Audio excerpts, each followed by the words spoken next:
Jai Sairam, welcome back to my channel. இன்னைக்கு இந்த பதிவில் ஆஞ்சநேயர் வழிபாடு பற்றி தான் ஷேர் பண்ணுறேன். அதாவது நம்மள நிறைய பேருக்கு நடக்காத காரியம் நிறைய இருக்கும். நமக்கு நிறைய முக்கியமான காரியம் நடக்க வேண்டியது இருக்கும், அது நடக்காமல் இருக்கும். அதனால செய்யக்கூடிய ஒரு அருமையான ஆஞ்சநேயர் வழிபாடு பற்றி தான் இந்த பதிவில் நம்ம பார்க்க போகிறோம். நாம் ஒவ்வொருத்தருக்கும் ஏதாவது ஒரு காரியம் நடக்கணும் அப்படின்ற முயற்சியில் நாம் ஈடுபட்டுட்ருப்போம்.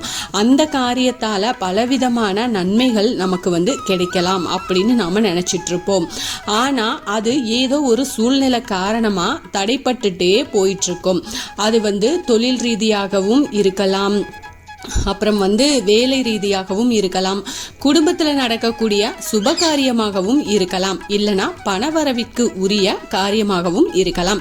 இப்படி எந்த காரியமாக இருந்தாலும் அந்த காரியத்தில் தடைகள் இருக்கும் பட்சத்தில் இந்த ஒரு எளிமையான ஆஞ்சநேயர் வழிபாட்டை செஞ்சுட்டு வந்தோம் அப்படின்னா அந்த தடைகள் எல்லாமே நீங்கும். அப்படிப்பட்ட ஒரு அருமையான ஆஞ்சநேயர் வழிபாடு பற்றின பதிவு தான் இந்த பதிவில் நாம பார்க்க போறோம். முழுசா ஸ்கிப் பண்ணாம பாருங்க, நிச்சயமா உங்களுக்கு பயனுள்ள பதிவா இருக்கும். நீங்க இந்த பதிவை பார்க்கறதுக்கு முன்னாடி என்னோட சேனலுக்கு தொடர்ந்து சப்போர்ட் பண்ணுங்க, லைக் பண்ணுங்க, ஷேர் பண்ணுங்க, கமெண்ட் பண்ணுங்க, மறக்காம சப்ஸ்கிரைப் பண்ணுங்க, பெல் ஐகானை கிளிக் பண்ணுங்க. காரிய சித்தி அருளக்கூடிய தெய்வங்களாக விநாயக பெருமானையும் ஆஞ்சநேயரையும் சொல்லுவாங்க. அந்த வகையில இந்த பதிவுல நாம ஆஞ்சநேயரை எப்படி எந்த மலர் சாற்றி வழிபாடு செய்ய நாம நினைச்ச காரியம் நடக்கும் அப்படின்னு நம்ம இந்த பதிவுல பார்க்கலாம். பொதுவாகவே ஆஞ்சநேயருக்கு உகந்த மலர்கள் அப்படின்னு சிறப்பா எதையும் சொல்றது கிடையாது. நிறைய பேர் துளசி இலையில தான் மாலையாக சாத்துவாங்க, இல்லைன்னா வெற்றிலை மாலை சாற்றும் வழக்கத்தை தான் வச்சிருக்கிறாங்க. இதை தவிர்த்து வாசனை மிகுந்த ஒரே ஒரு மலர் வச்சாது நம்ம வழிபாடு செஞ்சோம் அப்படின்னா நம்ம நினைச்ச காரியம் நினைச்சபடி நடக்கும் அப்படின்னு இருக்கு. சரி, இந்த வழிபாட்டை செய்யணும் அப்படின்னா செவ்வாய் அல்லது சனிக்கிழமையில நாம தேர்வு செஞ்சுக்கணும். அப்பதான் நாம ஆரம்பிக்கணும். தொடர்ச்சியாக 11 வாரங்கள் இந்த வழிபாட்டை நாம செஞ்சுட்டு வரணும். இப்போ செவ்வாய்க்கிழமை ஆரம்பிச்சீங்க அப்படின்னா நீங்க தொடர்ச்சியாக செவ்வாய்க்கிழமை மட்டும்தான் இதை செஞ்சுட்டு வாங்க. சனிக்கிழமை ஆரம்பிச்சீங்க அப்படின்னா தொடர்ச்சியா சனிக்கிழமை இந்த வழிபாட்டை செஞ்சுட்டே வாங்க. இந்த வழிபாட்டுக்கு நமக்கு தேவைப்படக்கூடிய மலர் பார்த்தீங்கன்னா தாழம்பூ மலர். இந்த தாழம்பூ மலரை ஆஞ்சநேயரின் பாதத்தில் வச்சு ஆஞ்சநேயர்கிட்ட எந்த காரியம் நடக்கணும் அப்படின்னு நாம் நினைக்கிறோமோ அந்த வேண்டுதலாக நாம் அவர்கிட்ட வைக்கணும்.